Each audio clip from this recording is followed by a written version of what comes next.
As mentioned, we have two units, urban development and local authorities, and I will now give a perspective here from cities and urban development and how this is linked to inequality. This is a big issue, but we have in some way tried to frame that in 10 minutes, and then the panel afterwards will go more into it. But I wanted to basically try to make 3 points. One is that inequality increasingly is becoming an urban issue due to increased expansion of urban areas, slums, etc. This is one thing. The second issue to make and point is that while we often see the challenges from the urban side, actually also the urbanization process also present tremendous opportunities for addressing inequality, for poverty alleviation. And I think this is also, this positive aspects of it is important, how to see to harness. And lastly, then going into how have we actually approached inequality in our urban interventions and where different entrance points for this. First of all, we don't have a firm policy yet or program on inequality, so we very much welcome this opportunity to actually discuss cities in the context of inequality here at this seminar and explore these things together with people from delegation and the panel. So first, a little bit on the why we see it as an increasingly an urban issue. Traditionally, we have often seen cities inequality as something that happened and poverty in the rural areas, but increasingly with massive increase in urbanization rates, where we in 2050 might have 70% living in cities, and might see 2 billion people more coming to what should we say, cities, mostly in sub-Saharan Africa and South Asia.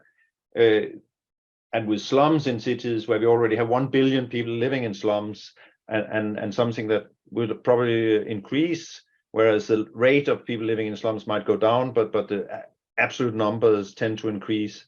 And that means to address inequality, we simply have to look at what is happening in cities and how can this be addressed. The second point on this is also there's a tendency, but more difficult to what should we say, demonstrate, but there seems to be a tendency to greater segregation, that slums is not just an entrance to a city towards a better life, but that people stays longer and longer in slums in generations. That is not what should we say, a way to get access to the city, but might be a more permanent destination points, and that enhancing this issues of exclusion and inequality. And this, I think, Urban Habitat, Kirsten will go much deeper into, but just to focus, we have to have this focus on cities, and to say we often, I feel we at the moment in INTPA maybe are not very explicit on this, on slums. We had earlier had a slum program with UN Habitat, but at the moment when we look at where our orientation and priorities, slums is not very prevalent when we take these discussions, and it tend to have disappeared from the agenda. When we see pictures of inequality, I copied the invitation. We always use slums and this as an illustration of the inequality, but I'm not sure we always really take it. We need to have a greater focus on this in how we operate. The second point I wanted to make is the transformative power of cities, and that means the positive contribution of cities they can offer to both poverty alleviation and through that also inequality, reducing inequality. OECD has recently in 2022 made a large assessment of how inequality and access to services, poverty is in different cities in Africa at different size. And the overall conclusion is, of course, that the access to services, the income are lower in rural areas, but actually that the cities offer transformative power through greater GDP contribution, greater contribution to GDP, better jobs, more access to financial services, and also better educational opportunities and outcomes. This is, of course, because the opportunities in the city are better, but it also raises, in my view, an important element here, because in some way we have two ways. One can see the rural areas as lagging behind, and in an inequality perspective, we should invest more in these rural areas. But the reality or the situation is often that the return to investments and potential for development is much bigger in the cities. So I think what we also have to look at is how can we make these cities more inclusive? How can we actually leverage these factors? And one of these areas is, for example, looking at secondary cities where strengthening urban-rural linkages, which is one way to actually enhance the potential for also addressing inequality and poverty in rural areas by giving better access to urban areas. So again, an important focus on the cities in addressing inequality. Then I wanted to take a brief example here from China, which was posted earlier, where we worked on social protection. And just to illustrate this, because cities played a tremendous role in how China's, what should we say, approach to poverty alleviation, but also how this has affected inequality. And it illustrates the different phases where one could see how one can approach this. Because back in when the reform started in China, there was very low Gini coefficient, and then there was an attempt to get growth going by investing infrastructure in the cities on the eastern coast and actually increasing in productivity, letting some people get more rich before the others, as was articulated at that time. This in some way has created this growth, and then there has become successive phases where the next phase was to provide infrastructure and support to the hinterland and in some way promote growth and reduce inequality. But one can see the Gini coefficient has just increased and increased. So it has not immediately paid off. A third stage was then to introduce social protection and global general social protection and increasing these payments over time. And that means when there was in some way finances to it, it was affordable to do that. And the fourth phase has now been to have much more targeted support to exclude people who are excluded. And at what we stand today, that's clear that in one way to progress further, then redistribution and reduction of inequality is a paramount must to actually underpin a growth. Whereas earlier there might be a focus on investment in infrastructure and urban development.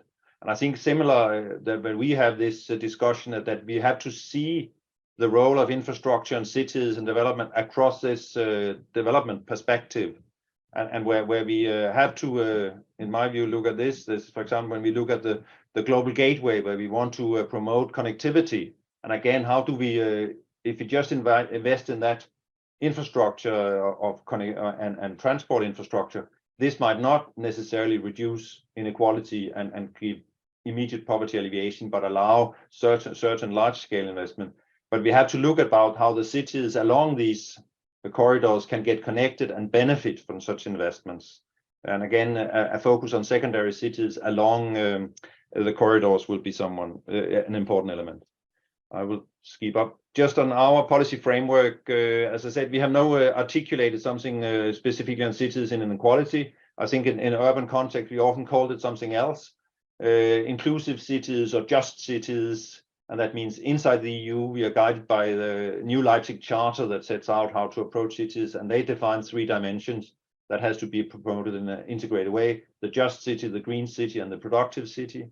And similar in our staff working document from 2018, they have in some way also defined 3 defining features or elements. This is inclusive and safe cities, green and resilient cities, prosperous and innovative cities. And again, the first element here in some way cover the inequality issue of having inclusive cities.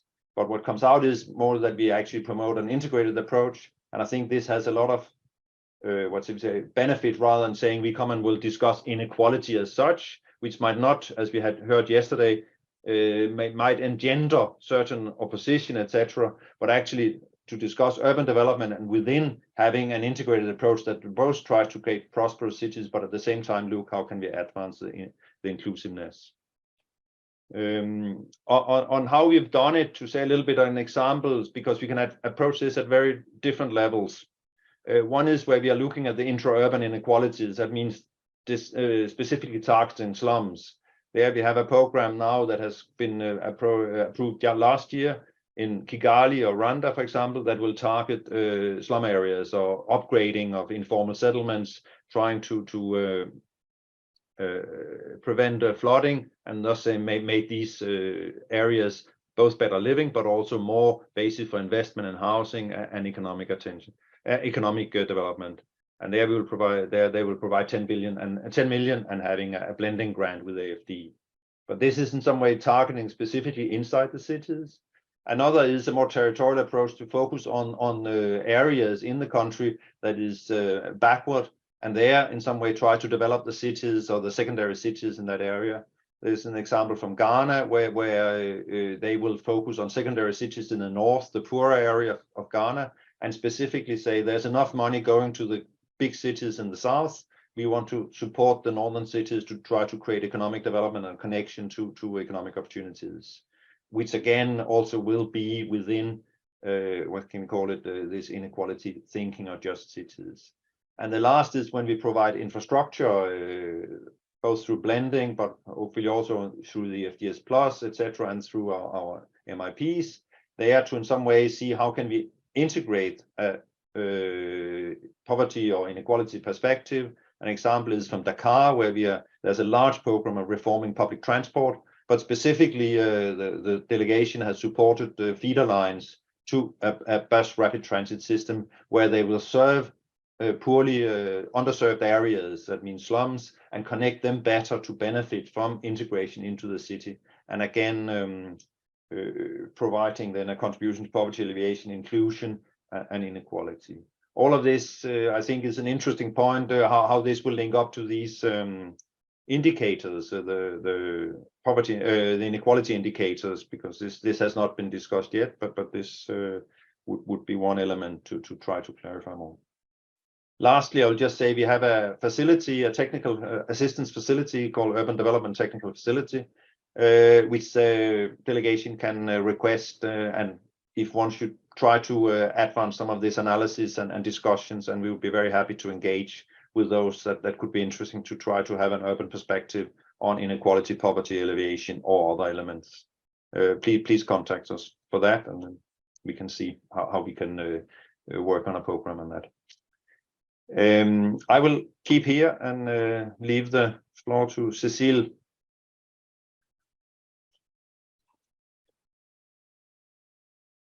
Thank you very much, Lars. Cécile? Shall I share my screen immediately? Sure. Okay. Yes. Screen. Share. That's it. So we just need to see your presentation and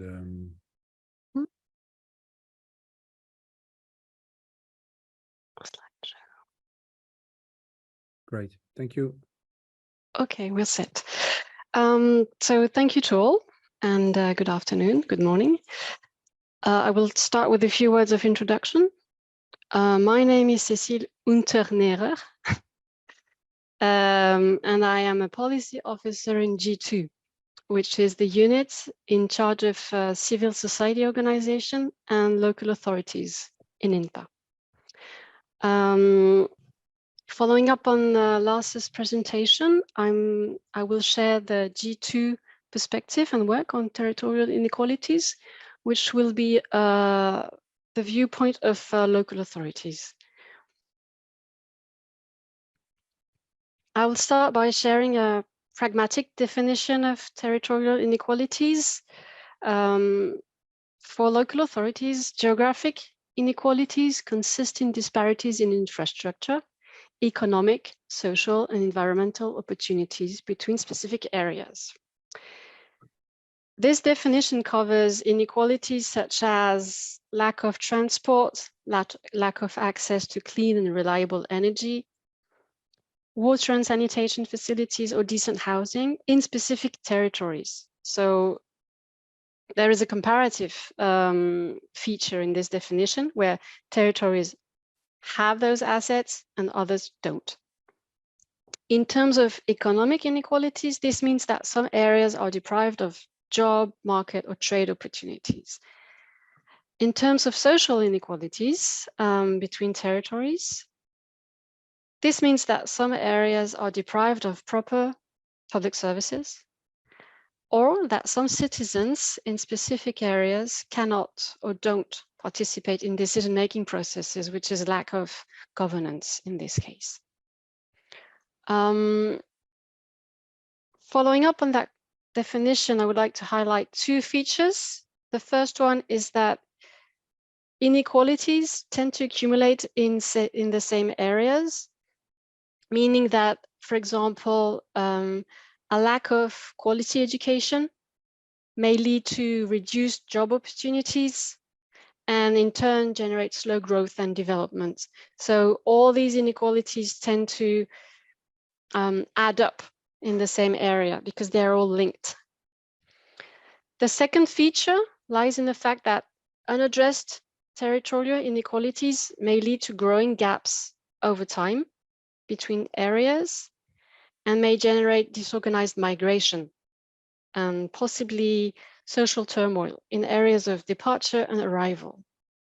So people may want to flee deprived areas to go to better off areas, and maybe not in an organized and welcoming way. The solution so far has been to increase spending and investment in deprived areas. However, spending and investments must address the specificities of each territory, adapt to the local challenges, opportunities, and needs. So spending and investing alone, as it has been done so far in most areas, is not enough. One of the sustainable solutions that we could envisage is to put local authorities in the lead of development processes.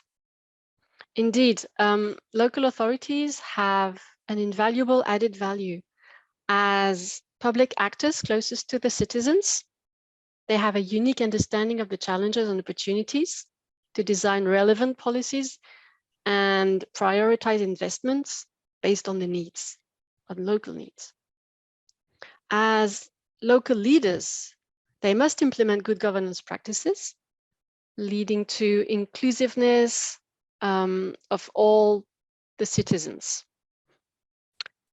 As decision makers, local authorities have the responsibility to make sure local population, including the most vulnerable, have access to infrastructure, economic, social, and environmental opportunities.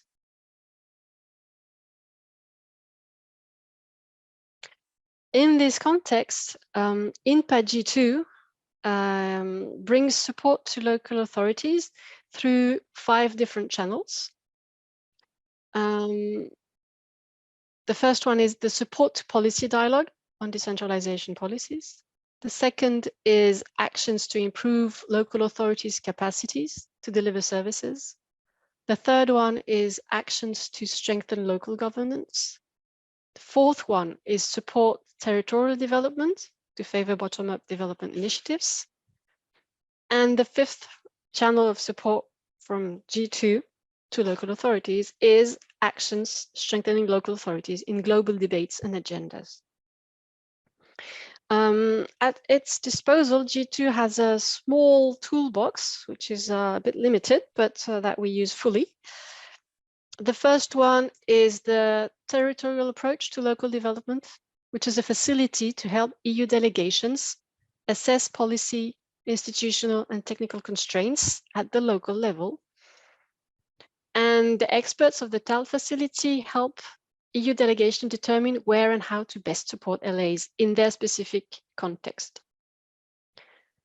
The second modality is the program. It's a grant program of decentralized cooperation called Sustainable Cities Program. It consists in 57 partnerships between municipalities in Europe and in partner countries. It is focused on strengthening urban governance. And the third modality that is used by INPA G2 is partnership with local authority global associations. They are actually global associations who train and build capacity of local authorities in the different countries. We have framework partnership agreements with them and grants. Just to mention before concluding that local authorities' mandate cover a wide range of sectors, including education, health, agriculture, democracy, etc. This entails that local authorities have a role to play in many other cross-cutting inequalities, such as gender inequality, access to essential services for all, impact of climate change, especially for the most vulnerable, etc., etc. There is a list here, but I will not go through it. And my last slide is just if you would like to have more details on local authorities and how EU delegations and INPA in general can support them, you will find the reference documents here and my contact. And that's that from my side. Thank you. Thank you very much, Cécile. Let me remind our colleagues that you can also find these documents here on the platform that we are using. If you click here, you'll find resources, and after the presentations, they will be posted here. But already you have a number of documents and web links that have been posted by Unit G2 and F4 for your benefits. Before we go on with our colleagues, guest speakers, for those of you who can take a moment to just look at these questions. It's very simple, but they would be helpful for our colleagues to know where you're from, where you work as in delegations. So which delegations or unit are you from? And if you're already considering inequalities as part of your work, so that it will also highlight a little bit the interest for this session. Now, I will stop sharing my screen and call to the floor Mrs. Kerstin Sommer from UN Habitat. Yeah, thank you very much. I'm sharing my screen and going to the Perfect. first slide and presentation modus. Yeah, thank you very much. It's a pleasure to be here, and it's very much a topic that is at the heart of UN Habitat's work. And not least because it's informed by the new urban agenda, where we have quite strong 53 actually entry points to the topic of inequality. So it's quite strongly presented in that context. And overall, it envisions cities as centers of equal opportunities where everyone enjoys productive and prosperous lives. And this new urban agenda 2016 has informed UN Habitat strategic plan, where the first component is then also addressing inequality, spatial inequality, and poverty. So it is really a key concern of UN Habitat's work, and as Lars was already saying, it's very important that also inequalities in urban context are looked at. And as generally, urbanization can be seen as engines for economic growth, well-being, and human development. But very often we also observe that if not well governed and managed, urbanization can become poverty and inequality traps. So we really observe increasing inequalities in cities globally, and particularly in the developing world, very concerning trends, as already mentioned, also on slums and informal settlements. I'll be speaking more to that. But also particularly large cities are global centers of highest inequality. That's really where we see the biggest gaps. And then they also lead to segregated cities, neighborhoods. They lead to higher crime rates and lower life expectancies, but then also actually the opposite of what we generally say, that cities are engines of growth, less opportunities for growth, and acute health problems, and not least the COVID-19 pandemic has very much shown that in all contexts around the world, people who were let's say the most left behind have suffered most. So, and we've also seen the rapid impact that can have on the global economy as a whole. Here also one important point, reducing inequalities in an urban context has multiple benefits also in the sense of delivering the sustainable development goals because of its characteristic and linkages there. Leaving no one behind was also already mentioned as a concept linked to poverty and discrimination and marginalization, exclusion, but also human rights abuses that we still observe, if that's against the homeless living in our cities or informal settlements that are still seen as illegal and become even evicted. So not even the right to stay in the city as an inequality standard. And yeah, COVID-19 already mentioned.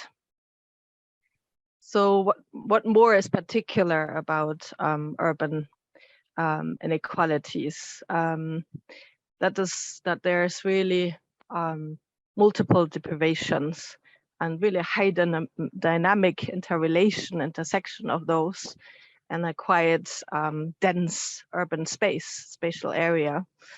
So far beyond income inequality. We've seen studies comparing Nairobi, Johannesburg, and Dakar, and where actually slum dwellers in Dakar earn least, but have the best living conditions due to policies. There's access to basic services. So just looking at it from an income or from let's say also potential development index is not sufficient. One really would have to look at the life quality and also the provision of services and other issues, which I will present a bit later. Then the other one that is also particularly precarious is the inequality experienced by women and children-headed households in cities, where we often see particular discrimination, and then also a more precarious living environment in the sense of social safety and protection as very concerning expression of inequality. And then vulnerable locations and exposure to environmental hazards. They are also particularly experienced in cities, particularly coastal cities, but also we experience more and more the impact of flooding but also drought exposing people in vulnerable areas and urban centers as most dramatic and impactful, with its multiple implications in that sense also of food security and access to water, and also increase of life, let's say costs and general service costs. So here in general overview, I will not go into the detail. It refers to the World Cities Report from 2022. I also shared that as a background document, the inequality chapter. But again, one sees that several dimensions of poverty that, of course, then also have direct implications on the inequality experienced and the gaps of people living in informal settlements and slums, for example, but also deprived urban areas in the developed world. Here's another very interesting graphic that shows the different dimensions and contributing to urban equality, where we have tenure insecurity, and much I've already touched upon, but also restrictive housing markets and generally unaffordable housing. Segregation is something I mentioned as well, new modes of production and the new urban economy, but also just unequal access to land, and and then at a higher level also the influence on political decisions, for example, services, mobility, health disparities, etc. As one of the interventions, UN Habitat has harmonized its monitoring framework by taking both indicators from the Sustainable Development Goals, the New Urban Agenda, and other, let's say, poverty-related indexes together into one, really advocating for more data collection also at city level, and designing it in a way that it can be applied even at neighborhood level, at the smallest spatial scale, but also up to the national level around those key pillars of society, economy, environment, culture, governance, and implementation as a basic information database that can actually now enable a comparison of living conditions in different cities, and also the readiness to implement the Sustainable Development Goals and the new urban agenda. And also in a very practical manner, in the sense of that it can help inform programming by defining input indicators, outputs, outcome, and impacts in the long term. Here one using the health care and child health care as an example.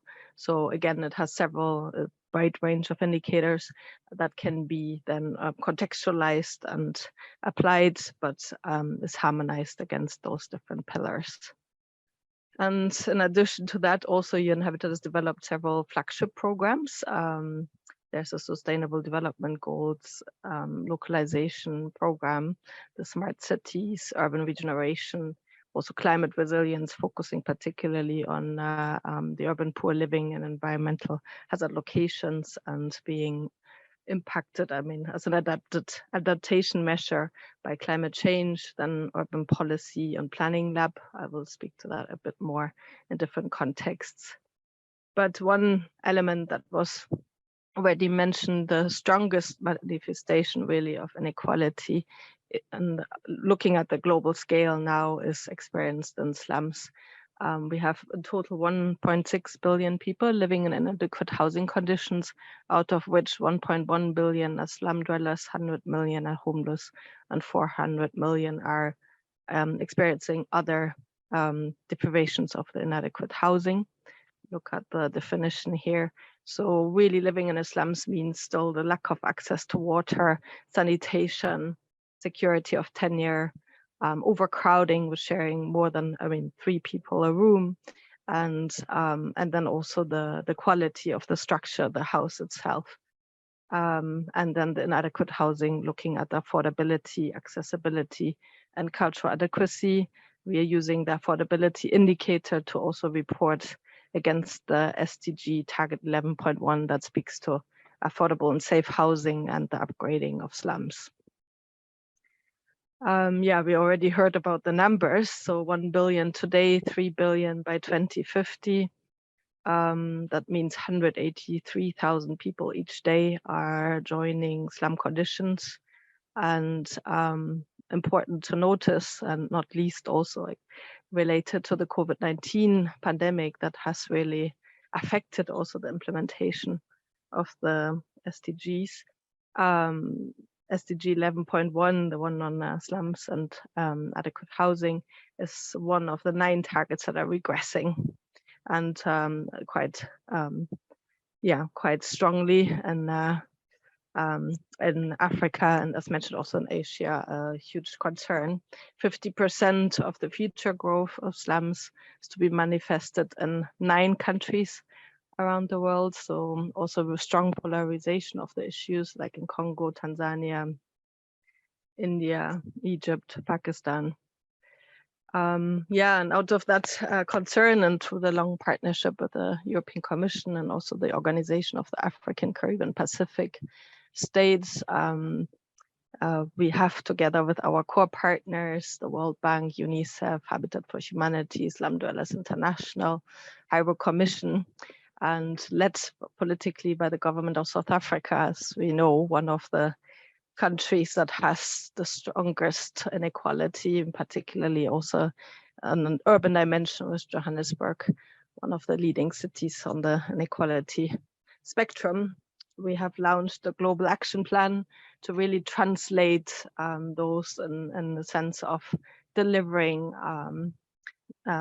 responses to this alarming trend. And we have developed principles, a joint vision where we really want to work towards a city for all, to end marginalization, and provide better standard of living for all, but also very importantly, commit to principles to track the readiness to deliver equitable transformation. And here we see the key indicators, which are further translated and committed by member states to apply in slum upgrading. And this is we launched in October. Then there are some general guiding principles on the management, but more important maybe here that inequalities addressed through the lens of reducing spatial inequality towards spatial justice, and is combined with a social inclusion, integrated governance, and economic prosperity, and then environmental sustainability. There have been 10 key actions identified. I will speak to them in a broader sense a bit later to end the presentation. But we have also made this advocacy around we need accelerators and assist partners in delivering this immense scale, and much was informed by the learning of the participatory slum upgrading program that we have implemented together in 40 countries and 200 cities with 4 million people. You find the details here that also translate a bit more what is needed and what kind of level, but the importance here is really the integrated approach where one works from really community level through local authorities to national level, and then back informs citywide action plans, and to respond to the diversity of the issues of inequality expressed here through slums and formal settlements. And not least, first step, and I think we can say we have achieved quite a progress here in those countries, is to establish policies that enable inequality reduction. So yeah, maybe last key messages here, a bit zooming out from the slum issue again, it applies, I guess, to both, is solutions to inequalities have to come from cities and have to be driven by local governments is one of the big lessons learned.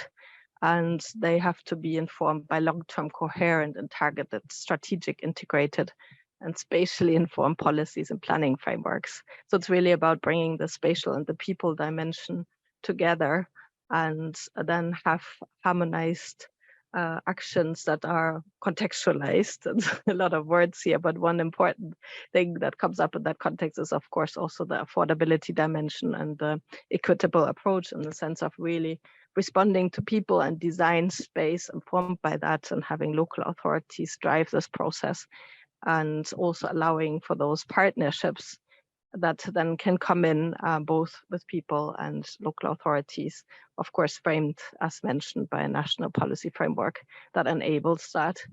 And then also the inclusion in the sense of in the process of delivering responses to inequality is to have people living in poverties, and particularly also persons with disabilities and other disadvantaged groups, really at the center of planning, design, and legislation processes. Legislation is also very key, as we often see that standards that are affordable are illegal, and therefore there are no systems actually to respond to inequalities, and therefore often no solutions, even though of course there can be a diversity of solutions if there's a systematic approach applied, and also legislation in response to policy looked at. And another important point was already mentioned, also the multi-level governance frameworks that should be ideally also matched with finance because of the scale and because of the also opportunities that urbanization withholds in the sense of socioeconomic growth and transformation.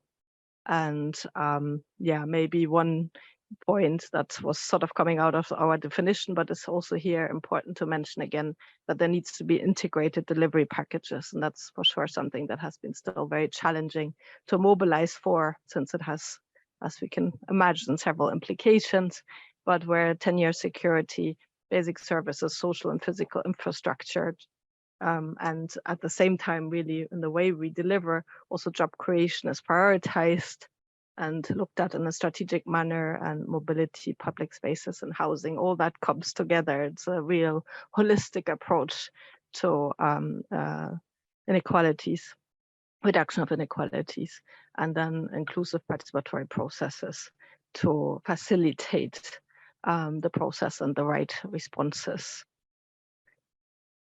Then that should be, yeah, the last slide now, where we say, okay, again, back to that key message, properly managed and well-governed cities are a huge opportunity to reduce inequalities, and multiple partnerships, we believe, are really key, and particularly because of that integrated response that we need, and also because cities are for all and should be delivered by all. And then the last is DG 11 for inclusive, resilient, safe, and sustainable cities and communities. Thank you very much. Great, thank you, Ms. Sommer, for this presentation. Lots of actions being called for. And again, as the presentations by Cécile and Lars, a great emphasis on intersectionality. That's coming out very clearly from all of these three presentations. Urban is just an entry point to address a number of inequalities here. Let us shift to Mr. Leopold Boroma from the Commonwealth Local Government Forum. Leopold, are you able to? Yes, can you hear me? We can hear you loud and clear. Thank you. Thank you very much, Jerome, and thank you all the participants. My name is Leopold Boroma. I'm with the Commonwealth Local Government Forum in Zimbabwe. We're running a project called Enhancing Local Authorities' Contribution to Governance and Development Processes in Zimbabwe, which is supported by the EU. We have been running this project for the last 4 years. There are other success projects that have been focusing on local government development in Zimbabwe.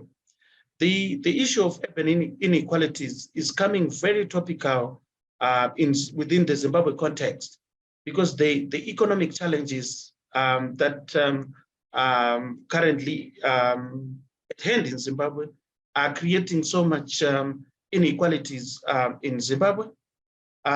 Just to set the context, Zimbabwe is a well-developed local government system, which is divided into urban and rural local authorities. There are 60 rural local authorities and 32 urban local authorities of different characteristics. The local authorities get their power from the constitution, which gives them power to manage their local areas. And there are also various pieces of legislation that focuses on specific areas of local government that also enhance the administration of local areas in Zimbabwe. But the issue that has been of contention is whether there is full implementation of devolution, where local authorities have full power to manage their local areas without interference from central government, and also whether there has been territorial approach to local development. What has been obtaining in Zimbabwe is that there is more of sectoral approach to local development than territorial approach. Sectoral approach being led mostly by government departments, where local authorities play a weaker role in terms of the general delivery of social services and infrastructure development.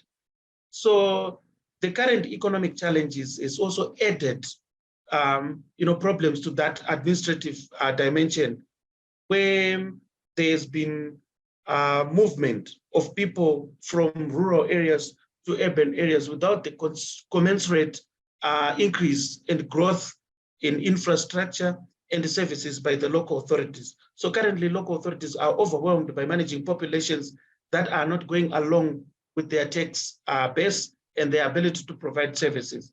So this has resulted in poor quality and quantity of service delivered by urban councils, shortage of housing, where people are resorting to illegal and unsafe settlements. The population, the latest population statistics have shown that from 2012 to 2022, in the last 10 years, there's been almost 100% increase in population growth, particularly in those illegal settlements, putting pressure on services, and those areas lack shortage of water supply. They have poor health delivery systems. We have seen diseases outbreaks such as sanitation disease, related diseases such as cholera, dysentery, and typhoid. But there's also that general disillusionment and apathy in participation in local governance, where people still no longer really believe that their local authorities are delivering for them. As a result, there has been reduced payment of services and taxes, which then further create problems of service delivery, creating serious inequalities. What has been contributing to this? Generally, there's been a historical vertical fiscal imbalance between central government and local authorities. Central government collect taxes that emanate from incomes, and local authorities collect taxes that are related to land, and which is mostly what we call property tax. So there has been that balance between the revenue that accrues to local government and the revenue that accrues to central government. Central government is always an added advantage. There has been a change in the constitution in the when the new constitution was developed in 2013. They included a section where government is obliged to transfer at least 5% of revenue to local authorities. That is being implemented, but it has not really addressed the infrastructure and service delivery gaps by local authority, particularly urban local authorities. There has also been clawbacks on the implementation of devolution, because there has always been a contestation of power, whether full power can be given to local authorities or not.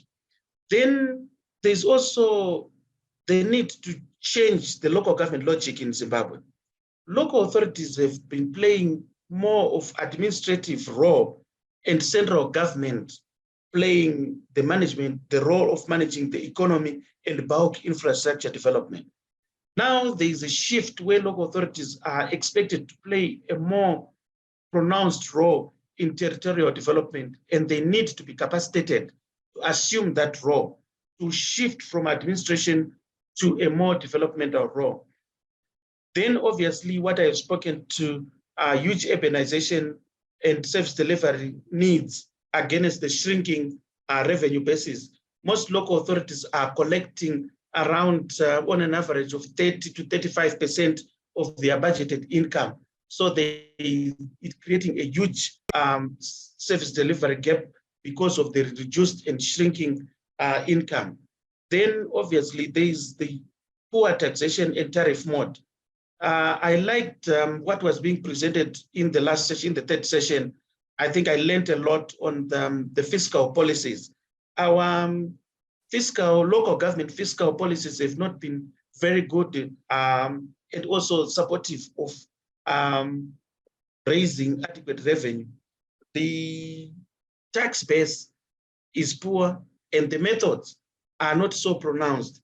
And then the tariff model is also not very pronounced, and has suffered and has become victim of politicization, where senior politicians always force local authorities to reduce taxes so that people can afford it. Now, and there's also that lack of properly structured citizen participation, which will enable citizens to hold their government accountable and their local government accountable. As CLGF, we've been working with local authorities in Zimbabwe and central government to try and address some of these challenges, not all of them. We can only intervene up to a certain extent. And there's been remarkable results indicating that if they are properly supported and carried on, they can transform local government in Zimbabwe. One of the key interventions is the digitalization of local government, local revenue collection and mobilization, which has increased revenue collection by a number of cities that have been on our program. There's also been capacity building of local authorities at individual and institutional level that has led to improved service delivery. We have also targeted citizen participation in a more robust way by localizing it to the ward level, which is the smallest administrative unit, which then increases the participation of everybody, including those who are vulnerable. If citizen participation is at a higher level, it then excludes a lot of people. But we have tried to reduce it to the most basic local level, and it has seen an increase in participation and targeting of local development needs. We have worked with a number of local authorities on local economic development, focusing on both macro and micro local economic development, developing robust local economic development strategies that are increasing the local authorities' role in the management of local economies. And with these interventions, and if they are supported, they are likely and they have the potential to reduce the growing urban inequalities in Zimbabwe. So I learned a lot from this session, from all the sessions that I've been attending on how to target inequalities effectively and draw up program interventions that would then support local government to deliver better quality and quantity of services in Zimbabwe. So thank you very much. It's a learning session for me. This is just a brief sharing of what we have done in the situation in Zimbabwe and what we have done. Thank you very much. Thank you very much, Leopold. It's a learning session for all of us here, and we appreciate very much your sharing of the ills that face the local authorities. And I think that resonates with some of the points made earlier on by Kirsten and our colleagues of G2 and F4, but also about your action and what you've been trying to do to address those ills. More about that, I guess, now with Cécile de Koninck from UNCDF. I'll let you introduce yourself and your mechanism. Thank you, Jerome. Yes, I'm Sophie de Koninck with the UNCDF, and I will just share a bit of information about a particular initiative on which we've been working with the EU and member states for a number of years. Let me just try to share my screen. Please let me know whether you can see it in slide mode properly, because it might not show the same way on my side. Thank you so much. So indeed, this initiative is called Local Climate Adaptive Living Facility. It is focused on climate change, however, really derived from a lot of experience and work from the last 30 plus years in the field of decentralization, and it's just now about over 10 years, essentially supported through EU member states and other like-minded partners. Now, let me just try to navigate this. Right, so in terms of, the rationale, we've heard a bit from Cécile, but also yesterday in terms of, also horizontal inequalities. We see, and also just now through Leopold, we see that local governments in developing countries are actually very well placed to understand the responses to meet local needs. It is the case for local economic development. It is also the case for other cross-cutting issues such as climate, for example. They have a mandate to undertake a number of interventions and investment, in this case focus on building resilience, but also across a range of sectors that speak to issues such as health, education, infrastructure, and also livelihood, agriculture, and so on. We also know that they face a funding gap. It is the case most often for regular transfers or other resources they may have, but also when it comes to addressing additional issues such as climate or other challenges that come their way. They have challenged to absorb those additional costs. Finance is largely centralized. It is the case for climate change, climate finance in particular, and local authorities might face a capacity gap to actually address those issues. It is the case for certain data and to make their planning more risk-informed and then report on it adequately. Now, starting from that, UNCDF has been working over the last 10 years also on this particular initiative, which is actually providing a mechanism to finance, in this case, locally led adaptation, local adaptation, local climate responses, working with local authorities, but also central level agencies. We'll see that in the next slide, so that they can work with the communities to address, to fulfill their role when it comes to the Paris Agreement, localizing the nationally determined contribution, the national adaptation plans, SDG 13, and other related SDG, because we can see there are a lot of co-benefits when working at that level. So the mechanism is designed to help access a range of climate finance source, which can be climate funds, can be ODA, can be MDBs, support also down the line, and use effectively that finance at the local level. In doing so, the approach is rather focused on working with local governments and their communities to integrate those issues into their own planning and budgeting cycles, with a strong focus on participation and gender issues, so that instead of, sometimes, asking them to do more or to align with, our modalities, actually we do align us and partners to their own modalities. The instrument at the core of it is called performance-based climate resilience grants. It is derived an evolution of earlier generation of local development funds and performance-based grant here focus on climate, but the principles are similar, and I think there is quite a bit of learning that we can reflect on here today. So I hope it shows big enough, but essentially this is just a snapshot, and then I'll zoom on certain element of what is effectively an instrument or a tool. At the central level, a number of central level agencies are involved. Ministries in charge of local government, ministries in charge of climate change issues, ministries in charge of finance, sometimes other agencies that have a cross-cutting mandate or coordination role, but essentially at least those three.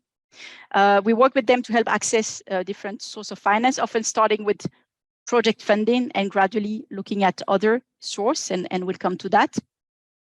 The grant we're looking at here is this blue box, performance-based climate resilience grants, but essentially the message here is that those grants are channeled using existing or actually adjusting or creating a window within intergovernmental fiscal transfer systems, which makes the system systemic and scalable. And those grants are calculated to come in addition to other grant allocation that the local government might get.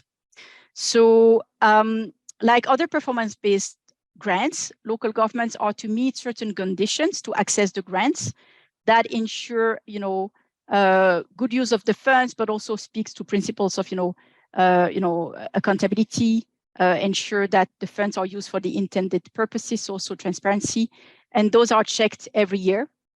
Local governments are also invited to work against what we call performance measures, which will guide them in trying to improve performance from year to year in the use of those grants that they get, those additional ones, the blue box here, but also in the use of other resources and in their wider operations, which can also speak to issues of, good governance, in addition to the particular theme here of focus, which is climate change.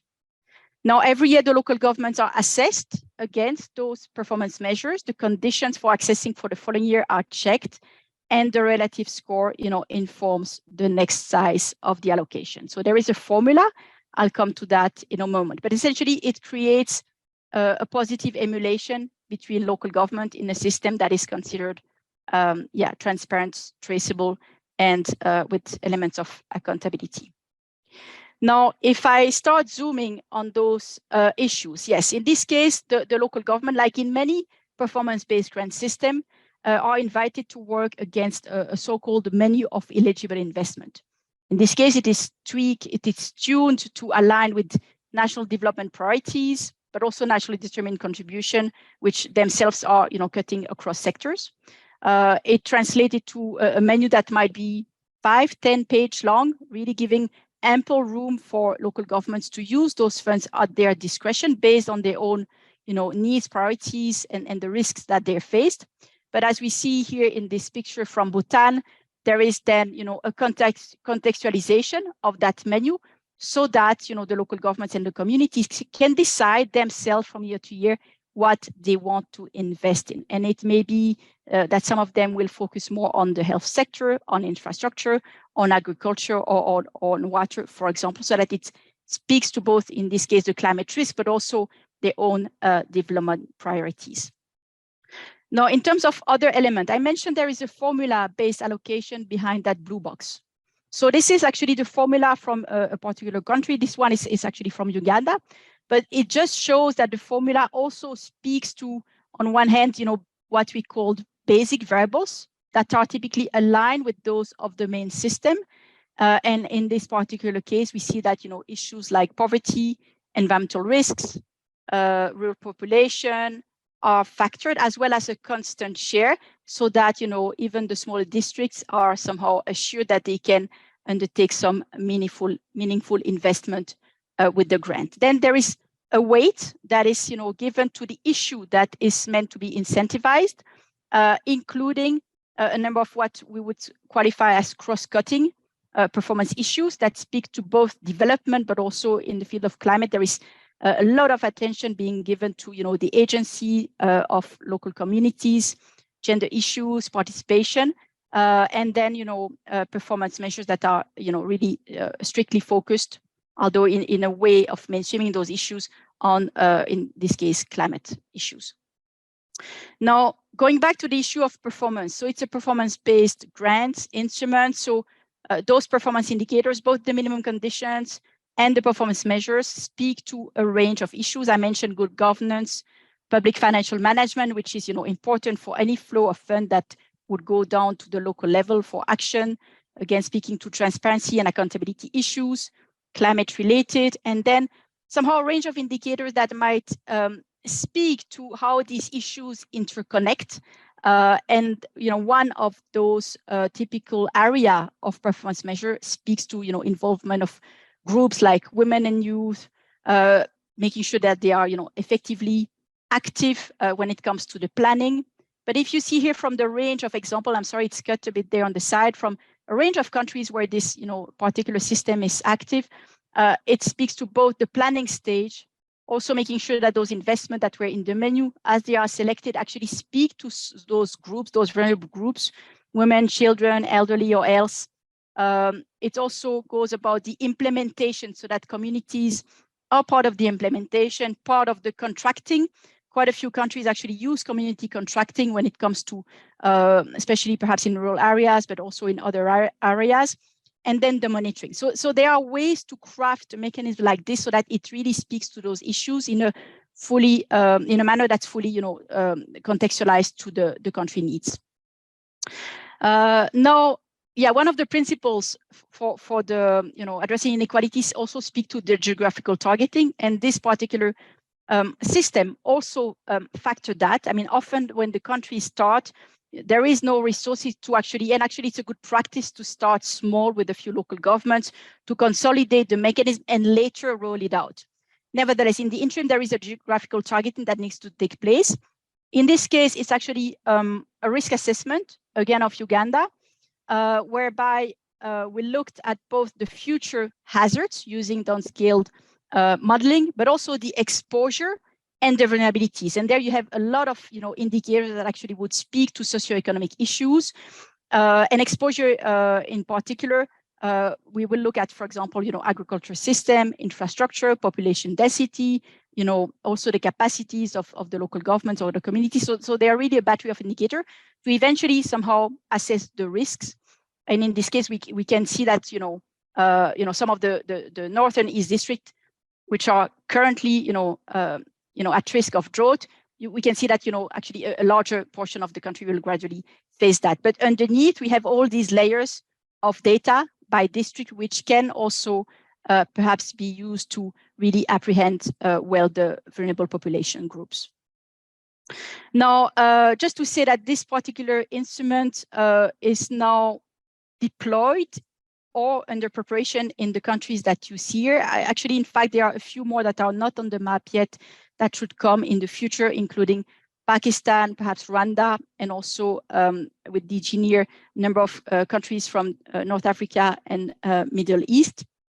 Countries go through a phased approach. So first, we typically work on demand. So they might come and ask for this particular system to be put in place. And the countries in blue actually preparing in terms of technical design to really craft the mechanism to their needs, but then also trying to access, resources to activate.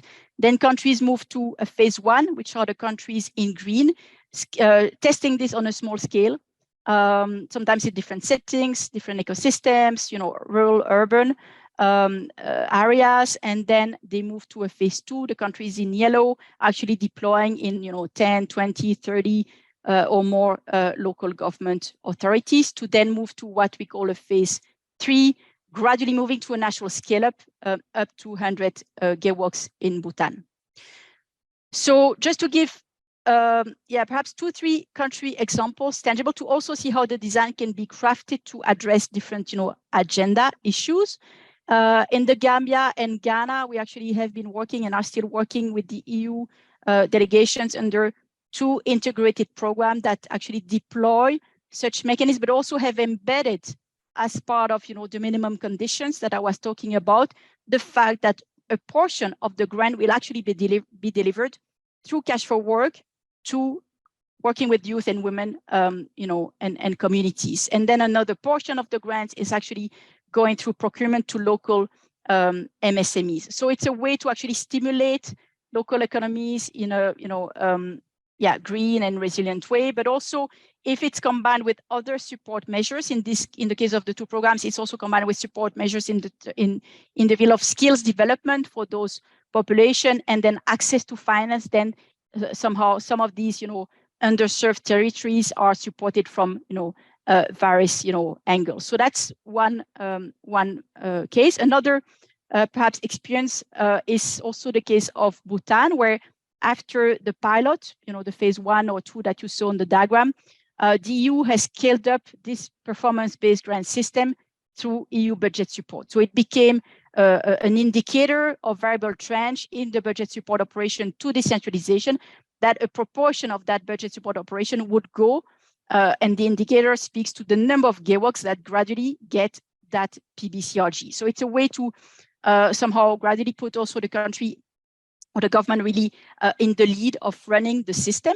And in parallel, we've helped the country getting access to Green Climate Fund, Adaptation Fund. And we see that the country now is looking, as it started with this climate grant, it's looking now at performance-based grant for other sectors. So it can follow a good, mature decentralization system, but it can also be the other way around. We see that happening in a number of countries, that addressing decentralization or territorial development to an issue that is increasingly consensual can also somehow, lead to supporting those processes in contexts where sometimes it's a bit more difficult to take them from a political angle, perhaps. Now, just to say that the countries have documented their experience together in this blue book that you see there. It's been approved by an LDC expert group to the UNFCCC. We've worked with them also over 2-3 years to develop an ISO standard 14093 that you see here for this mechanism for financing local adaptation and this performance-based grant system. So it is quite, established in that sense and can be used by other partners. We see an interest from partners like Asian Development Bank. World Bank has started using it in a country like Kenya. So it's actually, it's adding to toolbox of a range of partners. It's also been, picked up by the UNFCCC in various groups, and that is important because it can perhaps, if we talk about inequalities, there is also the global dimension, and in the case of climate finance, there is inequality in how, in particular, least developed countries and other groups are accessing climate finance, whereby they get less in absolute terms, but also less in per capita terms. So that is somehow addressing that global issue as well.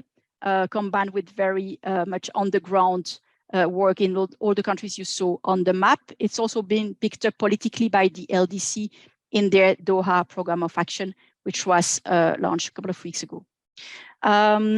So yeah, I will conclude here. The countries convene once a year in Brussels since the last few years. So if you're around in May, it's also a chance to perhaps, hear directly from the countries that are using this instrument, how they see it and how it could be perhaps further used in case.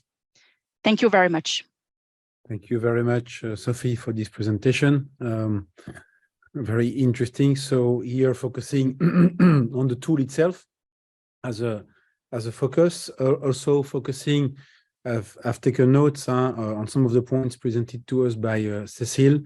Local authorities should be in the lead, addressing governance issues, participation of the different groups, targeting spatial and geographical inequalities based on evidence and criteria that enable us to actually address inequalities, entering here via the door of climate change adaptation.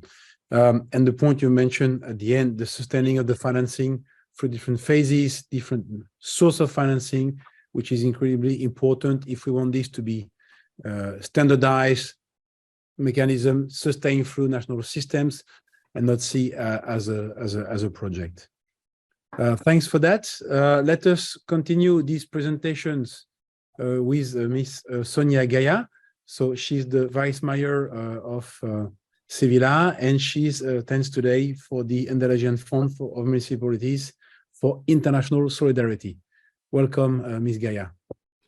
Thank you very much. Thank you all for allowing me to be a part of the seminar and to join well, this experience and listen to all you, and of course to learn a bit more about inequalities and about what can we all do to reduce them. I would like to talk a bit about my city, about Seville. You know that Seville is one of the biggest cities in Spain. It is a southern city. It is the capital of Andalusia, and it's a municipality of about 700,000 inhabitants. I am currently the deputy mayor of Seville, and I'm responsible for finance. And I don't have to tell you that the budget is probably the best tool to implement policies aimed at reducing inequality. Well, I'm sure that when you think about Seville and about the south of Spain, you think about sun, tourism, art, and all that. But between 215 and 219, Spain was the fifth most unequal country in the UE27, and something similar happens to Seville. Our inequality is based on the economic cycles.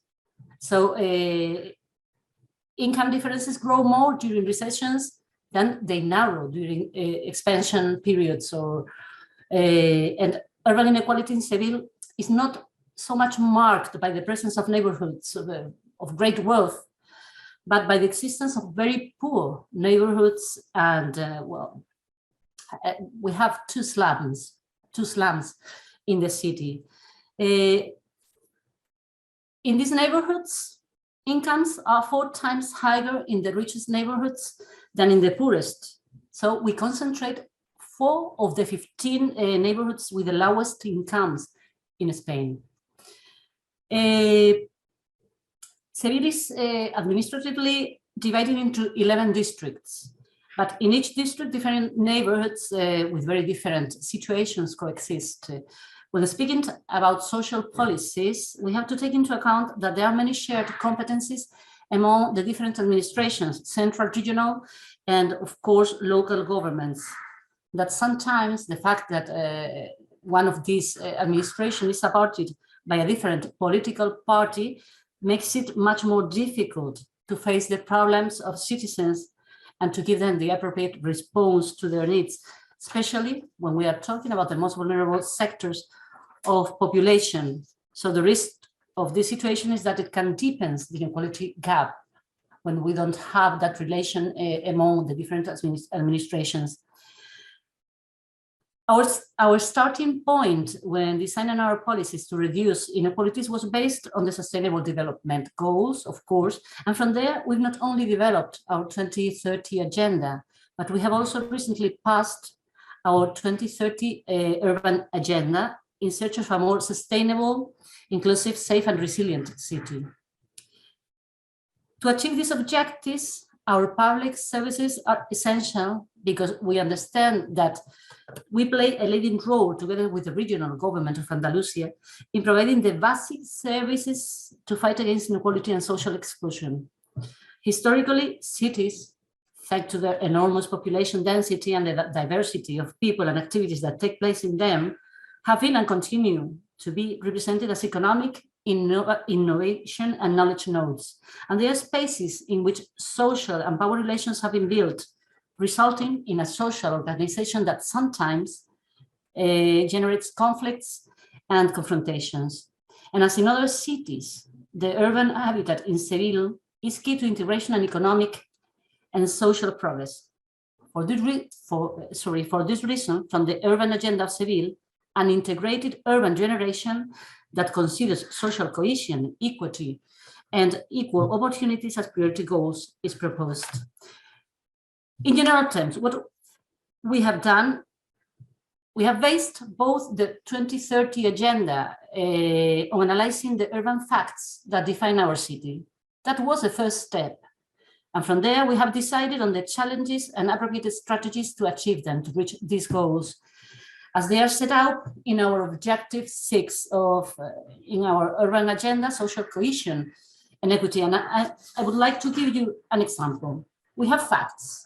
We have facts such as high school dropout and failure rates, high unemployment rate, need for integration and expansion of schools and sport facilities in the life of neighborhoods to promote extracurricular and sports activities, aging population, need to stress and diversify the associative network to promote civic values and awareness of equality of ethnicity, gender, functional diversity, religion or age, or the transversal role of culture. Culture, we consider culture as a public service, and we have to make culture to reach every neighbor in our city. From these facts, we have 2 basic challenges, in this case, to promote the transformation of vulnerable urban environments through improvement of opportunities and the promotion of equity in access to social services, health and education, as well as to jobs and facilities. And the other challenge, to guarantee social needs and reduce inequality gaps by consolidating the role of culture, as I have said before, as a transversal element of integration. And from these challenges, we get our strategies. And you have some examples, such as comprehensive and integrated actions to readdress inequalities between neighborhoods, social, health, education, housing, employment, and neighborhood redevelopment. Special plans for public investments in health, education, and social services, concentrate special actions on the most disadvantaged areas, which is where school failure is particularly concentrated, set up special employment plans, working together with the universities, just with programs together with them to promote employment, or information and training about self-employment. Even some training and counseling for small and medium-sized enterprises and self-employed in digitalization, innovation, marketing, green employment, and so on and so forth. So from this point, we get a very general view of we have in the city, which our challenges are, and which are the appropriate strategies we have to develop. But together with that analysis, in Seville, there are 4 neighborhoods classified as areas of need for social transformation. And we had to act in a different way with these areas. So the first thing we did was a study of the social situation of each one of these neighborhoods. And this study yielded a diagnosis of each of them, detailing the existing inequalities in matters of housing, health, employment, social services, security, universal accessibility, basic supplies, and so on and so forth. And based on that diagnosis, a local plan for disadvantaged areas was designed. We have integral plan Polígono Sur, integral plan Tres Barrios, plan integral Cerro, Su Eminencia, Torreblanca, or the plan for the eradication of the slum, El Bacie. we have done a very quiet job with this slum. We have been moving people that live in this slum to adequate housing, and we accompany them all the time. So we train them to get a job. We follow the studies of their children, and our main objective is not only to provide them with the basic supplies they need, but to provide them with the opportunity to start a new life and to integrate with the rest of the society and in the rest of the city. And we had a problem at the beginning because students here in Spain and here in Seville have a reference high school depending on the place where they have the primary school. So this slum had two schools of reference. So we have all the children that came from this slum in the same schools.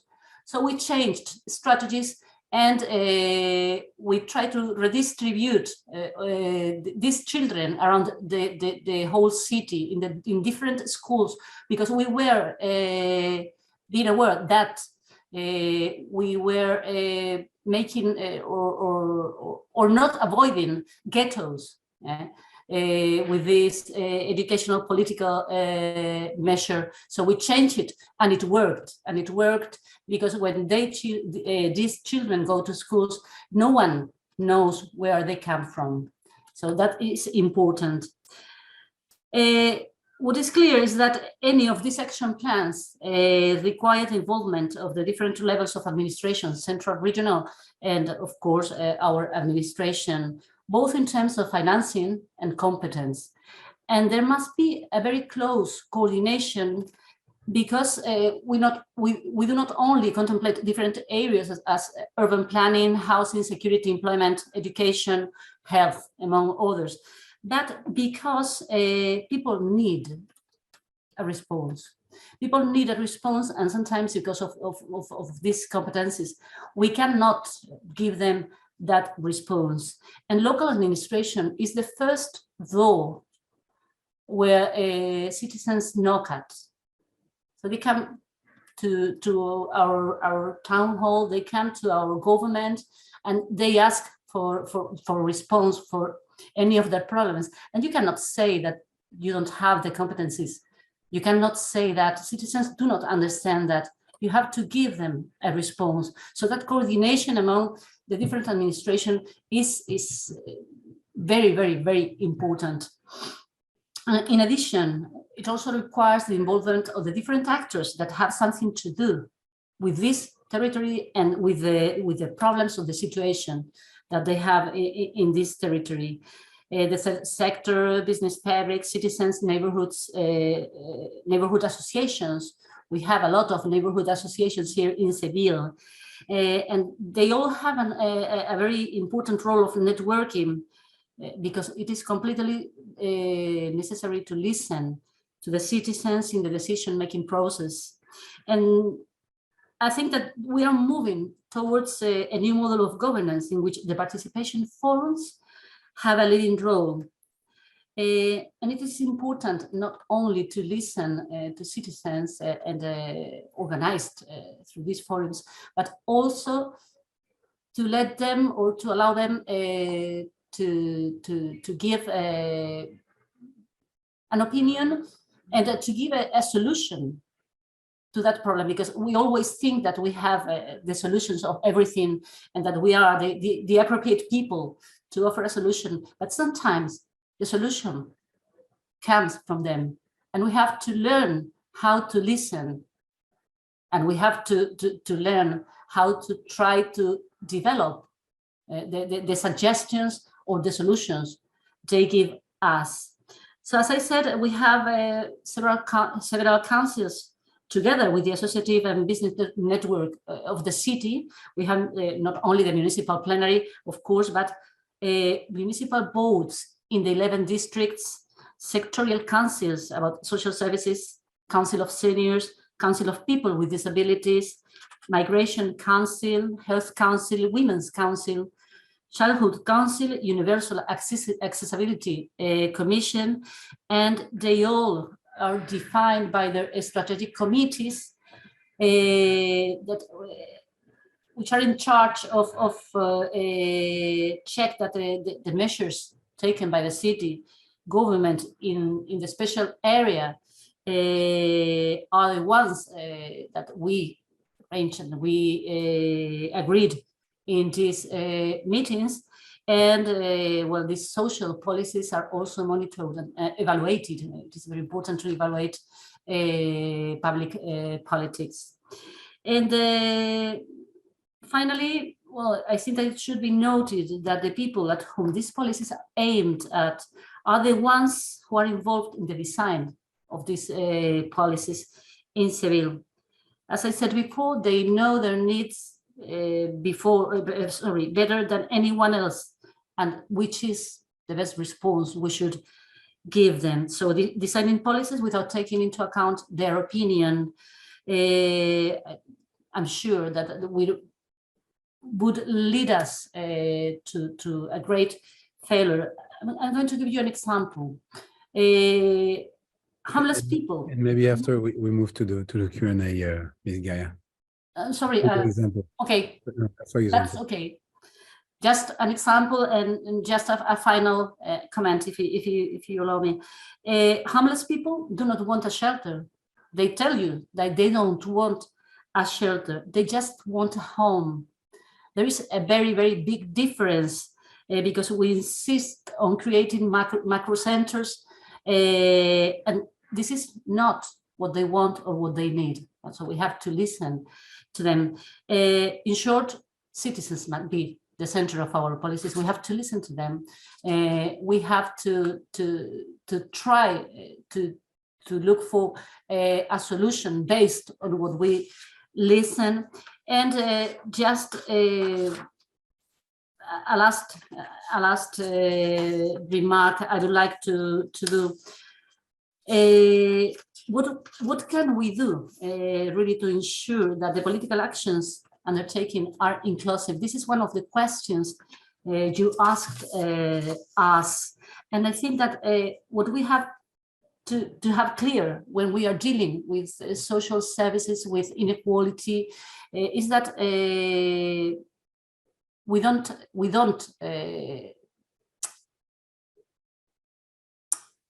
only need to be clear about three concepts, and we could have a debate, a very long debate about these concepts: standardization, equality, and equity.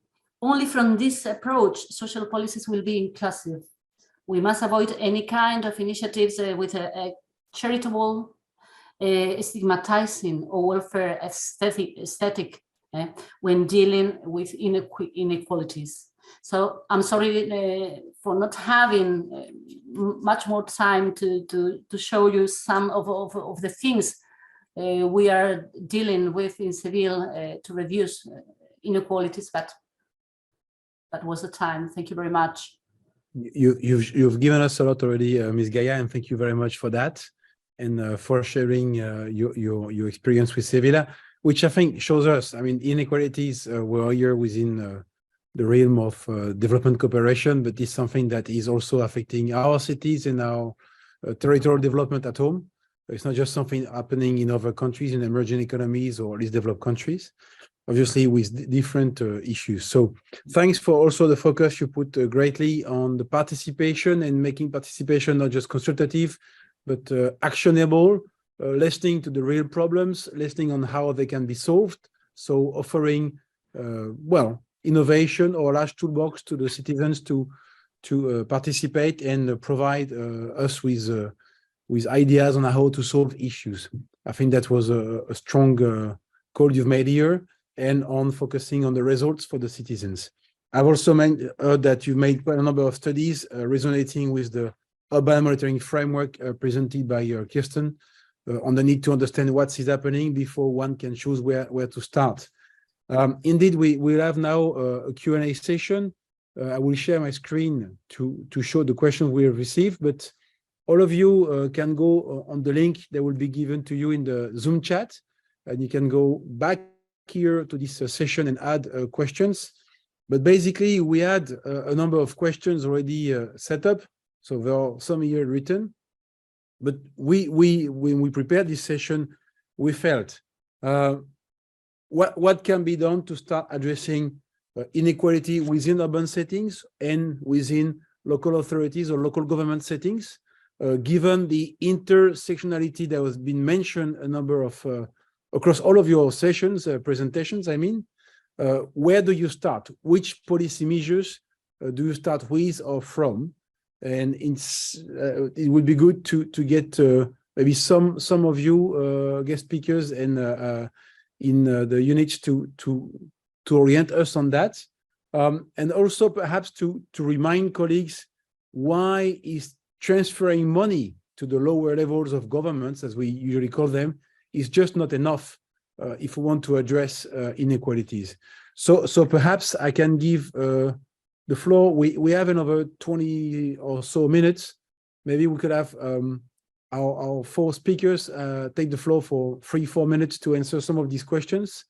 And then we'll let Lars and Cécile conclude on the session. Do you want to start, Ms.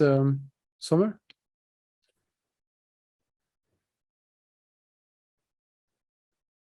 Sure, thank you very much. Yeah, where to start? I think very important is in the overall context a bit what also came out to bring data and spatial phenomena together with people's needs and prioritization. So we also in the UN Global Compact by our Secretary General, we are reminded to really have a people-based and a needs-based approach and actually going back to the basics in the sense of prioritizing human rights and really the basic services first. And yeah, it was also coming out of the different presentation that the most left behind first and looking at the very basic needs to close the inequality gap, to start with that entry level. And in the context of slums, we're talking really about access to water and sanitation and the right to stay where people stay. So it's very basic, and it's really shocking if one imagines looking at Africa, where already every second urban person, more than every second actually, lives in slum conditions, and this is to double in Africa. I mean, African cities will be slums in that sense, people living in slum conditions, to put it that way. So we need to have land identified, and we need to have proactive planning, but also we need to attend to the really basic needs of people first. And yeah, as you were mentioning, the monitoring data is a very key one. Also to have a more proactive approach to reducing inequalities. I mean, addressing what is there now, but also in a way that we look forward. And there was also the question here in the chat, like, for example, with the cost of participation and how to do that again, also to come actually to the people and work with people, also something that we heard from the other presentations. I mean, in the sense of really working in the context and approaching their spatial approach in the sense of, or democratic spatial approach, and also working with organizations and different partners already there. People are organized, they're currently surviving, if one wants to put it really sharp now, because of their own initiatives. They have built their own settlements, and they have their own economy. So there are entry points, and people are organized, and there are different, particularly youth initiatives, but also women tend to be very active and at the same time the most vulnerable to organize themselves around certain issues. So it can also be boosting existing initiatives and then really looking at a democratic model that reaches out at spatial level, and the connection between local governments and the same. We also feel like our experience has been, and also data shows that community centers, like resource centers, can be very key, because that's a bit the question that is here also. Sorry for just take them in at the same time on the public space.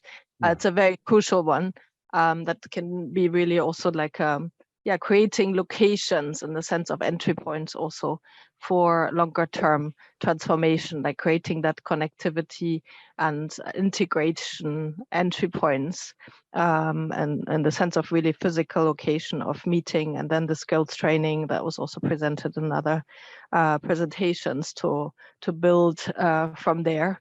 And so the second one, other than looking at really the, let's say, the basic needs and the gap there, is also creating those direct entry points in the sense of multi-level governance, but connection to people, and this, creating a space for co-creation.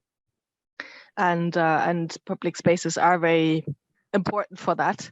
We have also different contexts for the slums. Of course, we have peri-urban, we have metropolitan slum settings, we have secondary towns where we have less inequalities now. There's more harmonized living conditions, but that doesn't mean that they are much better.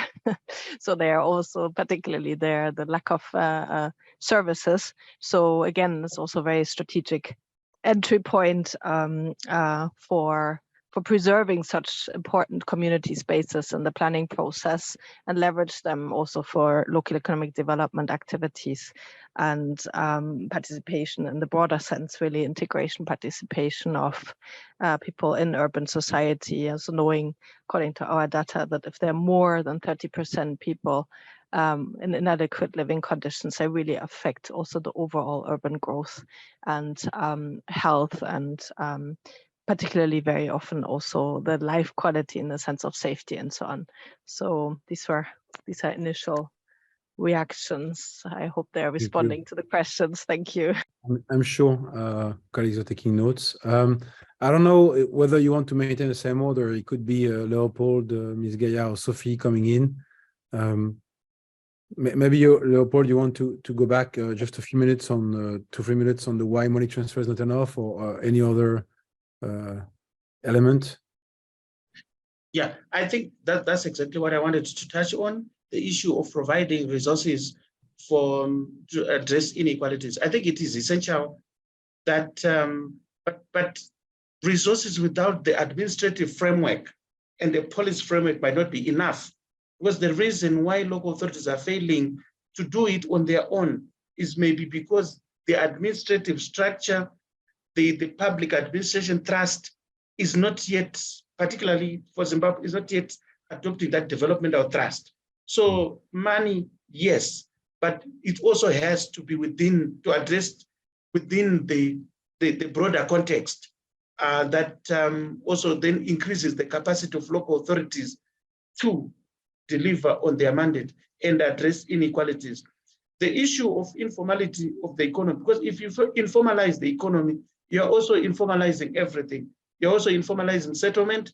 You're also informalizing service delivery. So the address to the issue of dealing with informal economies would also address a number of issues. A properly structured way of managing informal economy would also address the issue of informality, which also leads to inequality, because those people who are in the informal sector are always ignored, which and leading to a lot of inequalities. So money alone, yes, but not money alone. It has to be within the context of a number of interventions.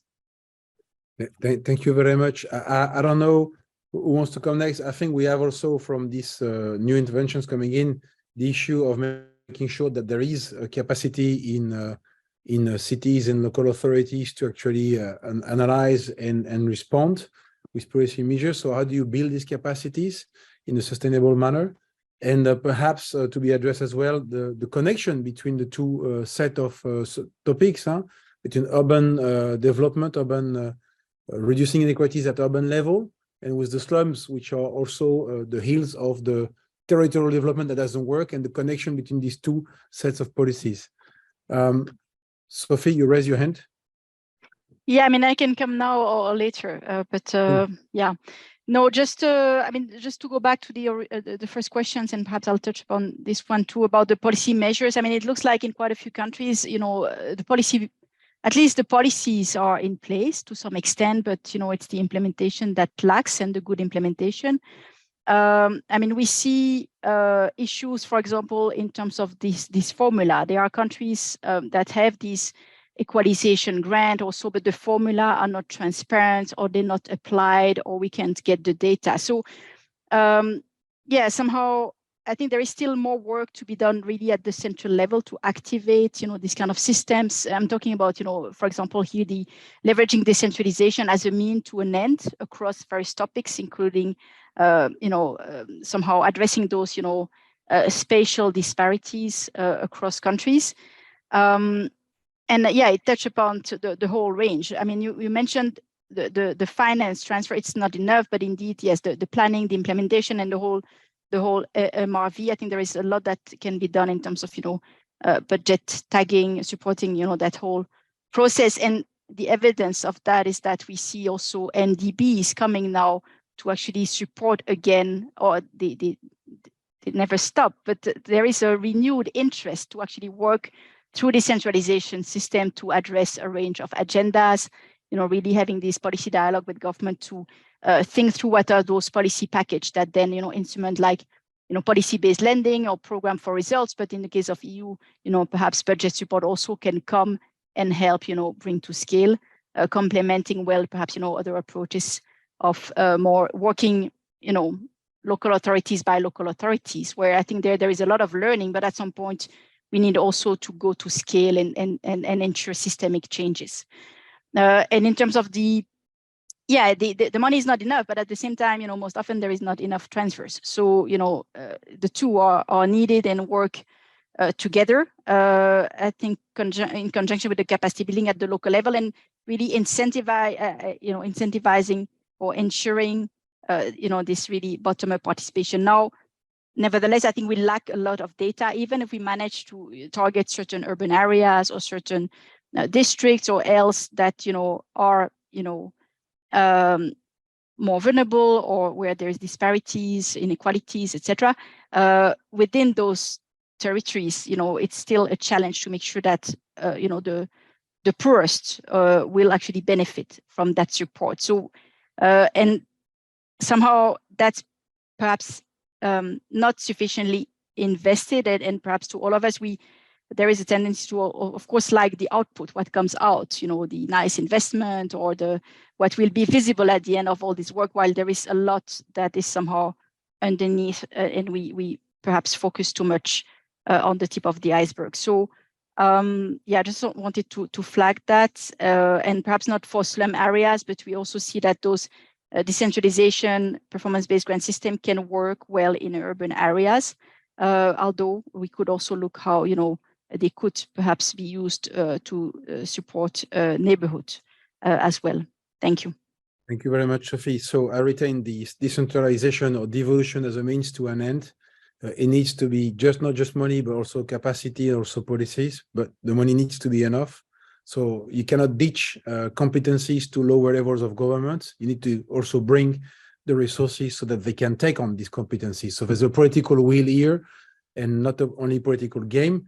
I would like to leave the floor also to Cécile and Lars, and then maybe a word from Ms. Gaillard to close. So Lars, go ahead. Yeah, maybe also comment from my side on this here. Where do we start? Not so much generically, because not generically, but from the program side, but where do the delegation starts, I also think is an important aspect of it.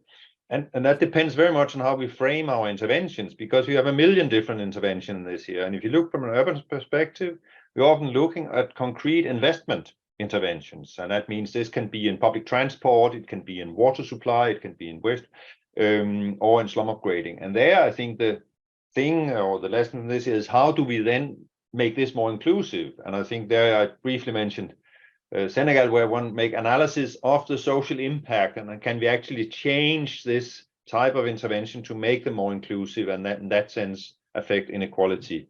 And this is how we often interact with the banks that comes with these projects in the blending or in the guarantee schemes, that we in some way find ways to put in requirements that this here will have a social impact assessment done, and that we find ways to effectively try to see how can we get some of these elements integrated.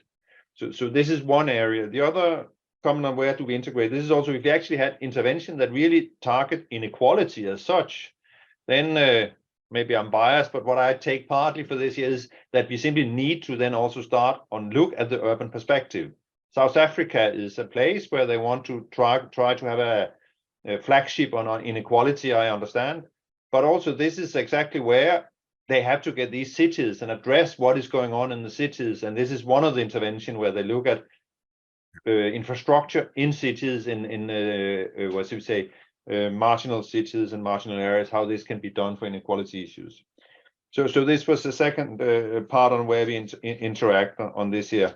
And the last thing I would say on where we interact, this is the political will. We have not discussed much. We all say what we can do on inequality, but the reality is often there might not be a priority on doing it.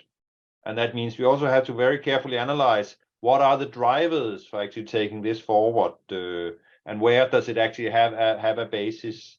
Anyway, unfortunately, far too short what should we say event here for discussing this. We will try to make a paper on cities and inequality as a bit of as this has sparked up some reflections here, and would like to engage with both the inequality unit, but also those in the panel and the delegation, on how to actually articulate that to put into a more, what should we say, concrete and concise way, what are really the issues and what can we do. So from my side, it's been really fascinating discussion today. Thank you very much, Lars. We've got 6 minutes left. Cecile and Ms. Gayan, who wants to go on? Very quickly, Sure. just because Lars was mentioning EU delegations, and I think this is where we need to start us as INTPA. I think the first thing to do for EU delegations is to open the door to local authorities, enter into a dialogue with local authorities on their needs, their capacities, their different context. Local authorities usually have a national associations of local authority in the country, which may be very weak and maybe needs strengthening capacities and financing. The delegations could also enter into a policy dialogue with the central government on decentralization. I think it goes hand in hand. Local authorities need to be capacitated, but they also need to have the responsibilities, the room to decide for themselves within, of course, a national framework. I couldn't agree more with us that different modalities need to be combined. It could be grants added with budget support on top of TAIEX on top, maybe not all of them at once, but you know, we have different instruments in INTPA that we can rely on, and combining them, I think, is would be very relevant to reach the local level, which is a difficulty for us at INTPA with our big instruments. We need to think about how those instruments can reach the very local level, which apparently the local program has managed to do. We're still struggling with this issue, and that's it. I just wanted to jump on last suggestions. Thank you very much, Cecile. Ms. Gaia, you want to have a last word to all of us? Yes, thank you. Just a few things very briefly. To sum up, I agree with all you that local authorities have to be in the decision process. We don't have enough finance. We don't have all the competencies we have to face, or we have to use to face citizens' problems, and we aren't in the center of the decisions. We have in Spain, we have